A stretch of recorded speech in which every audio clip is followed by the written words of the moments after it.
if it's okay, Donald, maybe I'll just tell a little story of how we got to know each other.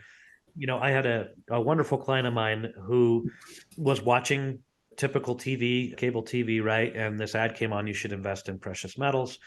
At the time, she was like 85 years old. And she decided to invest $100,000 into gold. About 6 months to a year later, the kids started getting statements, going through the statements, helping her organize her finances. And they noticed that the account value of the gold investment was 50,000. And they said, well, that's really weird because especially during the last couple of years, it seems like gold has been going up. And so Right. they called me and they said, Rich, has gold dropped substantially? I said, no, not especially not 50%, nothing like that. And as we started digging deeper, what we found out with your assistance was the reason for the drop from 100,000 to 50,000 is that was basically the commission that firm took. And so they took 100,000, they gave her 50,000 worth of gold, and that was their thing. And it was astonishing to me that number one, that somebody could even get away with that. But the second part that was amazing, and I don't know if I ever got a chance to follow up with you on this, but I called the company with my client and we said, hey, this is egregious, and they didn't have a problem with it. They're like, hey, we disclosed the bid and the ask to the client, and that's what we take, Right. and you guys bought it. And I was amazed. I said, well, did you realize this lady's 85 years old? There's no chance that during her life expectancy she's going to be able to make up this load. And they said, we don't ask questions about how old somebody is. We don't ask questions about any of the things to find out if it's suitable or, a fiduciary type transaction. They're just like, the only thing we do is we give you a price, and if you like it, we sell it, but that's what we sell it at. So it was an eye opener for me. And so I started to like really question, like all of these firms out there that you hear, whether on TV or the radio, it's like, wow, like, how, because I think the other thing that gets people right is there's industry terms like spot price and Right. bid and ask. And when I talked to this client of mine that unfortunately got into this, all of those things, they sounded like terms they should know, but they just kind of said, "Oh, okay," but it was kind of over their head. So if somebody was wanting to get involved in precious metals, what are some of the terms, or how would you recommend that they avoid situations like that so they can be at least somewhat, I guess, savvy to what they're engaging in, or understanding what commission, these some of these firms are taking? Absolutely.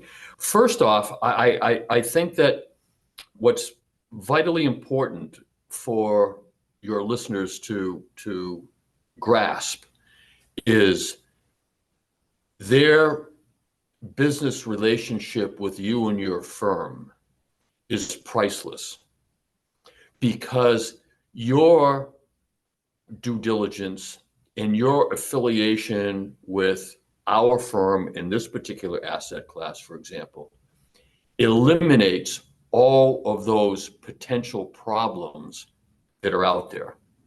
Again, we allow investors to safely and effectively engage in this asset class.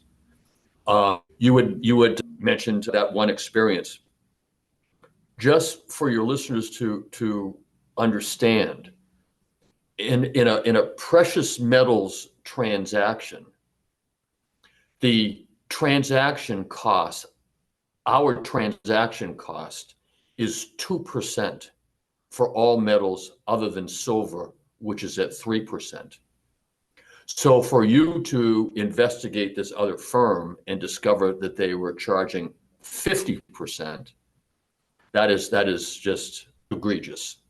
Yeah. What we do, Richard, as you know, we work with many precious metals distributors across the country, including U.S. Mint distributors.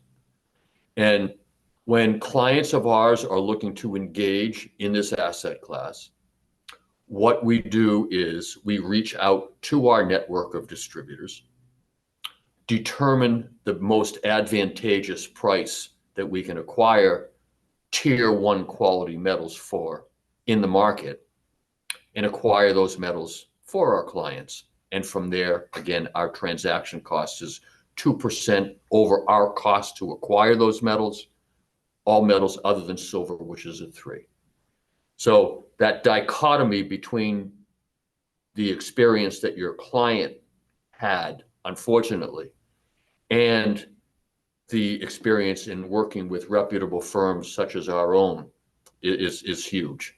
And working with financial advisors, responsible financial advisors, such as you, who put together a team of experts in a variety of different wealth management investment areas, so that if your client has a need in a particular asset class, you have the best possible solution for them. And that service really is priceless and sometimes misunderstood by clients. Yeah, absolutely. And I've always been a big proponent that, you know, it's impossible to be an expert in every single field, right? Right. And there's not a monopoly on good ideas. And so, you know, for me specifically, and where we deal with a lot of different asset classes and different things, you know, we need people like you, because I'm not an expert in precious metals, Right. but we know who to call to find out, you know, hey, is this a good price or is this a good asset, and maybe get some recommendations and things like that. Absolutely. And And that's the function that we provide.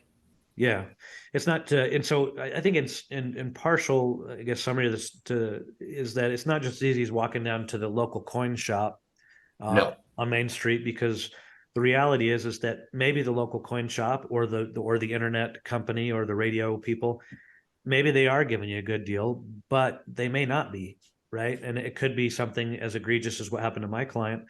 And it's always good to get a second opinion and just say, hey, you know, before we invest a sizable amount of money in an asset class that, in my opinion, isn't as easy to understand as it is on the surface, you know, Right.